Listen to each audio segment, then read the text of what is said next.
জান্নাতু আদনিন তাজরি মিন তাহতিহাল আনহার খালিদিনা ফিহা আবাদা, এমন জান্নাত দান করবেন যে জান্নাতের মধ্যে সে সারা জীবন আজীবন থাকবে, যে জান্নাতের নিয়ামত আর শেষ হবে না।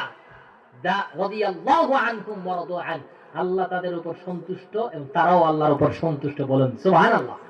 আর জন্য আল্লাহু আকবার। তাহলে কয় শ্রেণীর ব্যক্তি ক্ষতিগ্রস্ত হবে না? এক নাম্বার ঈমানদার, দুই নাম্বার কি? নেককার, দুই নাম্বার কি? নেককার। তারপর তিন নাম্বার হচ্ছে ওয়াতাওয়াসাউ বিল হাক্কি। আসলে ব্যাখ্যা অনেক বড় ছিল, সময় শেষ হয়ে গেছে।